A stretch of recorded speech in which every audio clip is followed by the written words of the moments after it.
बहनों भाइयों, आप सब अच्छे होंगे। नौ दुर्गा और दशहरा भी मनाया और पिछले एपिसोड में हमने प्रधानमंत्री लाल बहादुर शास्त्री की जीवनी पर कुछ प्रकाश डाला, उनका बचपन देखा। अब हम एक ऐसे व्यक्ति के साथ चलते हैं जिसके पिता ने झांसी की रानी की सेना में काम किया और जिनके बेटे ने आज़ादी के लिए भी संघर्ष किया और समाज सेवा भी की और आज़ादी के बाद देश को संगठित करने के लिए उन्होंने बड़े बड़े काम किए। आइए चलते हैं लौह पुरुष सरदार वल्लभ भाई पटेल की जीवनी की झलकों से आनंद लेना, प्रेरणा लेना और स्फूर्ति लेना, ये हमारा अपना बल बढ़ाना। तो आइए चलते हैं। भारत के महान सपूत, देश के उज्ज्वल रत्न, स्वतंत्रता संग्राम के महान नायक, अटूट देश प्रेमी, लौह पुरुष सरदार वल्लभ भाई पटेल का जन्म 31 अक्टूबर सन 1875 को गुजरात प्रांत के बोरसद तालुके के करमसद नामक ग्राम में हुआ था। आपके पिता का नाम झवेर भाई था। वह कृषि करते थे। परिवार आर्थिक रूप से मजबूत नहीं था। झवेर भाई के पास ज़्यादा भूमि नहीं थी, इससे वह दूसरों के खेतों में भी कार्य करते थे। किसी प्रकार यह खींचतान करके अपने परिवार की गाड़ी वह चलाते थे। वे खुददार किस्म के व्यक्ति थे। इसी कारण वीरता, बहादुरी, स्वाभिमान तथा दृढ़ निश्चय के गुण सरदार पटेल को अपने पिता से विरासत में मिले। सरदार पटेल के पिता झवेर भाई भी देश के सच्चे सपूत थे। मातृभूमि के लिए प्राण न्यौछावर करने के लिए सदा तैयार रहते थे। सन 1857 में दास्ता की जंजीरों को तोड़ने तथा भारत को अंग्रेजों से मुक्त कराने के लिए वीरांगना महारानी लक्ष्मीबाई तथा नाना साहब मोरोपंत के ने अंग्रेजों के खिलाफ युद्ध का शंखनाद किया। सरदार पटेल के पिता इस समय युवा थे तथा देश पर मर मिटने का उनमें जज्बा था। लक्ष्मीबाई के साथ वह भी अंग्रेजों के विरुद्ध समरभूमि में कूद पड़े तथा घर परिवार का मोह त्याग कर माँ भारती की सेवा में आ गए। इस प्रकार एक वीर पिता ने एक वीर पुत्र को जन्म दिया। उसका नाम रखा वल्लभ भाई पटेल। माँ लाड़बाई तथा रणबांकुरे पिता झवेर भाई से बालक वल्लभ को बचपन से ही प्यार, दुलार तथा शिक्षा के साथ देशभक्ति से भरपूर संस्कार मिले। एक मेहनतकश बाप से उन्हें कठोर मेहनत की प्रेरणा भी मिली।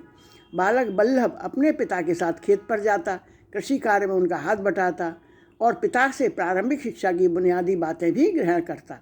इस प्रकार सरदार पटेल की प्रारंभिक शिक्षा दीक्षा अपने पिता के साथ गांव में ही संपन्न हुई। बाल्यावस्था गांव में ही व्यतीत करने के बाद सरदार पटेल नादियाद शिक्षा ग्रहण करने गए।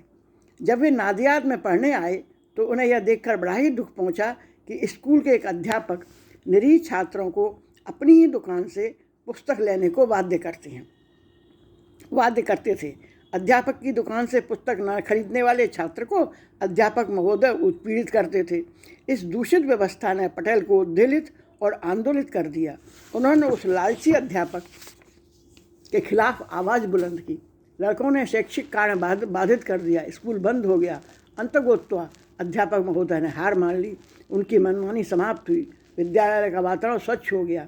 इस कम उम्र में सरदार ने जिन तेवरों का परिचय दिया उसे देखकर उन्हें विलक्षण लड़का मानने लगे। वह न तो झुके और न ही डरे।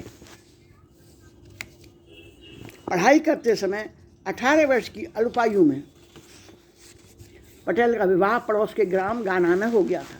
उनकी पत्नी का नाम झवेर बा था तथा उनकी उम्र विवाह के समय 12 वर्ष थी। उस समय कम उम्र में शादी और ब्याह, यज्ञोपवीत आदि संस्कार करने का चलन था। बाद में वे बैरिस्टर बने। पारिवारिक विपन्नता के कारण सरदार पटेल उच्च शिक्षा प्राप्त करने की हैसियत में नहीं थे। हालांकि उनकी दिली ख्वाहिश थी कि वह विदेश जाकर बैरिस्टर की उपाधि प्राप्त करें, किंतु आर्थिक कमजोरी और उनके आड़े आ रही थी। सन 1900 में मुख्तारी की परीक्षा उन्होंने उत्तीर्ण करने के बाद गोधरा में मुख्तार हो गए और वकालत के पेशे से जुड़ गए। फौजदारी के वकील के रूप में उन्होंने खूब शोहरत एवं इज्जत कमाई। इसी बीच वह पिता भी बन गए। अप्रैल सन 1903 में उनके घर कन्या जन्मी जिसका नाम मणिबेन रखा गया। सन 1905 में उन्हें पुत्र रत्न की प्राप्ति हुई। पुत्र का नाम डाहाबाई रखा गया। सन 1910 में सरदार पटेल की विलायत जाकर बैरिस्टर बनने की मंशा पूर्ण हुई। उन्हें बैरिस्टरी की उपाधि मिल गई। यह परीक्षा उन्होंने ऑनर्स में पास की थी तथा विदेश में भारत का नाम रोशन किया। विदेशी परिवेश में रहते हुए भी उन्होंने भारतीय संस्कारों को नहीं छोड़ा, विदेशी तहजीब से खुद को बचाए रखा। बैरिस्टर की उपाधि ग्रहण करने के बाद 13 फरवरी 1913 को वह भारत वापस लौटे। यहाँ आकर उनकी धाक वकीलों के मध्य खूब जमी। उस समय गिने चुने लोग ही बैरिस्टर हुआ करते थे। वह सत्यनिष्ठ व्यक्ति थे तथा पूरी लगन और ईमानदारी से अपना पेशा करते थे। यह वादकारी हित को सर्वोच्च मानते थे तथा दूसरे वकीलों की तरह मुवक्किल का शोषण और धन दोहन नहीं करते थे। ये उस समय था जब मोतीलाल नेहरू और भी बहुत से लोग, जिसमें मेरे एक पिता भी शामिल थे, अटल बिहारी वाजपेयी, जिन्होंने बैरिस्टरी करी। उस समय ये पेशा ऐसा नहीं था जैसा कि आज की तारीख में वो है। धन दोहन नहीं करते थे, सामाजिक कार्यों में भी उनकी रुचि थी और वकालत में व्यस्त रहने के बावजूद वह जन कल्याणकारी कार्यों में भी दिलचस्पी रखते थे। सन 1917 में वल्लभ भाई को अहमदाबाद म्यूनिसिपैलिटी के मेंबर के रूप में चुना गया तथा बाद में सैनिटरी कमेटी का अध्यक्ष चुना गया। इसी समय प्लेग की बीमारी की चपेट में अहमदाबाद आ गया। सरदार पटेल ने विपदा की इस घड़ी में बड़े ही साहस और धैर्य का परिचय दिया और शहरवासियों के प्राणों की रक्षा की। भारतीय राजनीति में गांधी जी का प्रभाव बढ़ रहा था। उनकी विचारधारा से भारतीय उत्प्रेरित हो रहे थे।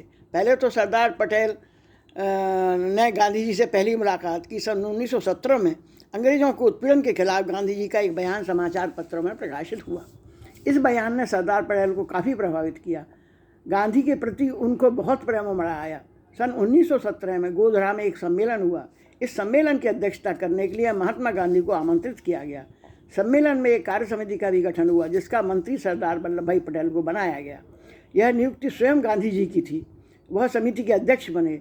गांधी जी ने जो दायित्व सरदार पटेल को सौंपा था उसका निर्वाह उन्होंने बखूबी किया। समिति का दफ्तर अहमदाबाद में ही था। समिति के मंत्री के रूप में पटेल ने सराहनीय कार्य किया और उनकी ख्याति संपूर्ण गुजरात प्रांत में फैल गई। सन 1917 में अधिक बरसात होने के कारण खेड़ा जनपद में फसल की व्यापक क्षति हुई। विपत्ति की इस घड़ी में सरकार की तरफ से किसानों को कोई सहायता उपलब्ध नहीं कराई गई। उल्टे उनसे सख्ती से लगान वसूलने के लिए हाकिमों से कहा गया। किसानों का दर्द गांधी जी से नहीं देखा गया और उन्होंने किसानों का पक्ष लेकर सरकार से लड़ने का मन बना लिया। गांधी जी के आह्वान पर वल्लभ भाई पटेल भी वह पहले ही व्यक्ति थे जो उनके साथ खेड़ा जाने को तैयार हुए। उन्होंने अपनी जिम्मेदारी को पूर्ण निष्ठा से निभाया। सन 1918 के अप्रैल महीने में सरदार पटेल ने खेड़ा में डेरा डाल दिया। पैदल उन्होंने हर छोटे बड़े गांव का दौरा किया। अंग्रेजों के खिलाफ कमर कसने के लिए किसानों को जागरूक बनाया, उन्हें उद्दलित तथा आंदोलित किया। फलते सभी किसान एकजुट हो गए और उन्होंने लगान माफ़ी के लिए आंदोलन छेड़ दिया। किसानों के दृढ़ निश्चय तथा अडिग विचारों के आगे बरतानिया हुकूमत ने घुटने टेक दिए। लगान वापस ले ली गई। इस घटना का समूचे देश पर दूरगामी असर पड़ा। आम जनमानस में जागरूकता बढ़ी और उन्हें इस बात का एहसास हुआ कि एकजुट होकर बरतानिया हुकूमत को मुंहतोड़ जवाब दिया जा सकता है। इस कामयाबी के बाद सरदार पटेल गांधी के प्रिय और विश्वस्त बन गए। सन 1920 में असहयोग आंदोलन चलाने का निर्णय एक अधिवेशन में लिया गया। आंदोलन के शर्तों के अनुरूप सरदार पटेल ने बैरिस्टर की अपनी पदवी त्याग दी। उन्होंने अपने बेटे को भी विदेश गमन से रोक दिया और स्वदेशी के प्रचार प्रसार में जुड़ गए। सरदार पटेल ने असहयोग आंदोलन में बढ़ चढ़ कर हिस्सा लिया। असहयोग आंदोलन के लिए वल्लभ भाई पटेल ने घर घर जाकर धन एकत्र किया। सरदार पटेल की सक्रियता से हुकूमत की बरतानिया अंग्रेजों की सरकार हिल उठी। चारों ओर क्रांति मच गई। विदेशी वस्त्रों तथा वस्तुओं की होली जलाई जाने लगी। सन 1922 में सरदार पटेल ने 1200 सत्याग्रह का प्रारंभ किया। सरकार ने अपनी आय बढ़ाने की गरज से किसानों पर अतिरिक्त कर लगा दिया था। वल्लभ भाई ने इस अतिरिक्त कर का विरोध किया। इस अतिरिक्त कर ग्रामीणों पर डाकुओं से रक्षा के नाम पर होने वाले अतिरिक्त व्यय को पूरा करने के लिए लगाया गया था। सरदार पटेल ने किसानों की अगुवाई की। आंदोलन मुखर हो गया। अंग्रेजों को अतिरिक्त कर हटाना पड़ा। एक बार फिर उनकी ख्याति और बढ़ गई। इसी समय गुजरात प्रांत में भीषण बाढ़ आई। बाढ़ की विभीषिका भी बहुत गजब की थी। उसमें भी सरदार पटेल ने घर घर जाके इस आपदा को दूर किया और किसानों को सशक्त बनाया, उनका मनोबल बढ़ाया। सन 1928 में सरदार पटेल ने पुनः किसानों से लड़ाई लड़ी। भारतीय इतिहास में इसे बरदोली सत्याग्रह के नाम से जाना जाता है। इस महत्वपूर्ण लड़ाई में यह सफल हुए तथा इस सत्याग्रह में उनकी सफलता से खुश होकर एक नेता ने उन्हें सरदार की संज्ञा दे दी। गांधी जी को यह नाम अच्छा लगा। उन्होंने वल्लभ भाई पटेल को सरदार की उपाधि दी। तब से वह सरदार वल्लभ भाई पटेल के नाम से जाने लगे।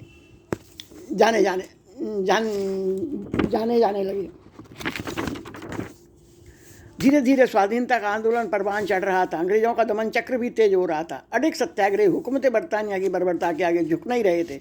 उन पर लाठियां भांजी जाती, हंटर बरसाए जाते, पर वे अड़े रहते। ऐसी एक घटना में लोकमान्य बाल गंगाधर की मृत्यु अंग्रेजों के लाठीचार्ज के घायल होने के कारण हो गई। 1 अगस्त को उनकी प्रथम पुण्यतिथि पर एक विशाल जुलूस मुंबई में निकाला गया। जुलूस में लाखों व्यक्ति सम्मिलित हुए। विशाल जन सैलाब देखकर अंग्रेज घबरा गए। इस जुलूस की अगुवाई सरदार वल्लभ भाई पटेल ही कर रहे थे। जन सैलाब के हर व्यक्ति ने निश्चय कर लिया था। सरदार पटेल की राष्ट्र के प्रति निष्ठा एवं जंग आज़ादी में उनके सक्रिय योगदान से कांग्रेसी हर्षित थे। सभी उनकी नेतृत्व क्षमता का लोहा मानते थे। इसलिए उनका चुनाव कांग्रेस के वार्षिक अधिवेशन में अध्यक्ष पद के लिए हुआ। आपने पुनः अंग्रेज हुकूमत को उखाड़ फेंकने के लिए अपनी गतिविधियों को तेज कर दिया। जेल में सरदार पटेल को कठोर यातनाएं सहनी पड़ी।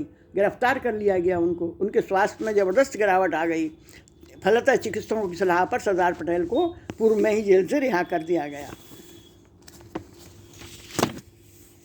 सन 1946 में सरदार पटेल को गृह एवं रियासती विभागों का दायित्व सौंपा गया। अपने स्वभाव के अनुरूप सरदार पटेल ने इन विभागों का दायित्व बखूबी संभाला। उन्होंने कई मर्तबा देश को संकट से उबारा। अंग्रेज देश तो छोड़कर चले गए थे, किंतु जाते जाते वे कुटिलता का बीज भारत में बो गए थे। इस बीज का प्रसुप्शन भारत पाकिस्तान के फलस्वरूप विभाजन के फलस्वरूप हुआ। अंग्रेज अपने जाने से पूर्व उन छोटी बड़ी रियासतों को भी आज़ादी का दर्जा दे गए थे जिनके मालिक अंग्रेजों के चाटुकार थे। यह इन रियासतों की इच्छा पर निर्भर था कि वे भारत या पाकिस्तान में सम्मिलित हों अथवा नहीं। उन्हें स्वतंत्र इकाई के रूप में स्थापित होने का अधिकार अंग्रेज दे गए थे। ऐसी रियासतों की संख्या लगभग 600 थी। इन रियासतों के कारण भारत की एकात्मता में बाधा उत्पन्न हो रही थी। आज़ादी मिलने के बाद भी भारत हिस्सों में बटा हुआ था। इन छोटी बड़ी रियासतों की अपनी अपनी ढपली, अपना अपना राग था। यह स्थिति सरदार पटेल को बेचैन किए हुए थी। भारत के नक्शे में वे एक रूपता देखना चाहते थे। उन्होंने भारत के एकीकरण का दृढ़ संकल्प लिया और अपने अथक प्रयासों से भारत का एकीकरण कर दिखाया। सरदार पटेल ने प्रयासों से सभी रियासतों ने तो भारतीय संघ में सम्मिलित होना स्वीकार कर लिया। सरदार पटेल के प्रयासों से सभी रियासतों ने तो भारतीय संघ में सम्मिलित होना मान लिया, लेकिन जूनागढ़ और हैदराबाद के नवाब हटवादी रवैया अपनाए हुए थे। सरदार के एकीकरण के प्रयासों को मुँह चढ़ा रहे थे। ये दोनों रियासतें पाकिस्तान में विलय की पक्षधर थीं, जबकि जनता ऐसा नहीं चाहती थी। अदम्य साहसी पराक्रमी वल्लभ भाई पटेल को झुकना तो सीखा ही नहीं था। उन्होंने जूनागढ़ को हस्तगत करने के लिए धावा बोल दिया। जूनागढ़ को भारतीय सेना एवं स्वयं सेवकों ने घेर लिया। नवाब की हिम्मत छूट गई, वह भाग निकला। जूनागढ़ में राजतंत्र समाप्त हो गया, लोकतंत्र कायम हो गया। सरदार 12 नवंबर सन 1947 को जूनागढ़ पहुँचे और हैदराबाद के निज़ाम को चेतावनी दे दी और कहा कि वे यदि अब भी अपनी हरकतों से बाज नहीं आते तो जूनागढ़ के नवाब जैसा ही उनका भी हाल होगा। संधि के बावजूद निज़ाम हैदराबाद संधि की शर्तों का अनुपालन नहीं कर रहे थे। वह पाकिस्तान पर धड़ उठा रहे थे। सरदार के सब्र का प्याला भर चुका था। सरदार ने हैदराबाद पर धावा बोलने का आदेश दे दिया। भारत के जांबाज एवं देशभक्त सैनिक जनरल चौधरी के नेतृत्व में धड़धड़ाते हुए हैदराबाद में घुस गए। निजाम के छक्के छूट गए और उन्होंने हथियार रख दिए। इस तरह सरदार पटेल भारत का एकीकरण करने में सफल हुए।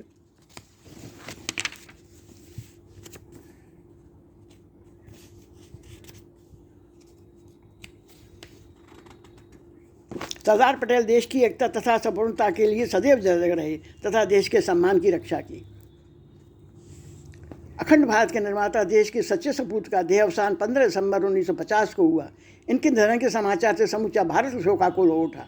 शोक की लहर दौड़ गई। लोग संतप्त हो उठे। राष्ट्रीय ध्वज अमर नायक के सम्मान में झुका दिए गए। सरदार वल्लभ भाई पटेल के निधन से भारत को अपूर्णीय क्षति हुई। उनके ही जीवन में जब गांधी जी की असमय हत्या हुई तो पटेल को काफ़ी गहरा सदमा लगा था। तो ये हमने देश का अभी भी उनकी आवश्यकता थी, किंतु काल ने उन्हें ग्रास बना लिया था। देश का सच्चा सपूत महान स्वाधीनता सेनानी चिर निद्रा में निमग्न हो गया। तो ये हमने झलकियाँ देखी वल्लभ भाई पटेल के जीवन की, और आगे चलेंगे और भी ऐसे ऐसे महानायक हमें मिलेंगे जिन पर हमें गर्व ही नहीं होगा। हमारा जोश भी बढ़ेगा, हमारी देशभक्ति भी बढ़ेगी और हम अपने आप को सम्मान देना भी सीखेंगे। मेरा पुनः पुनः वंदन नमन सब बहन भाइयों को जिन्होंने इस विषय को गंभीरता से लिया, प्यार से लिया, समझा और मेरे साथ उतना ही आनंद लिया। पुनः पुनः अभिनंदन सबका, पुनः पुनः नमन।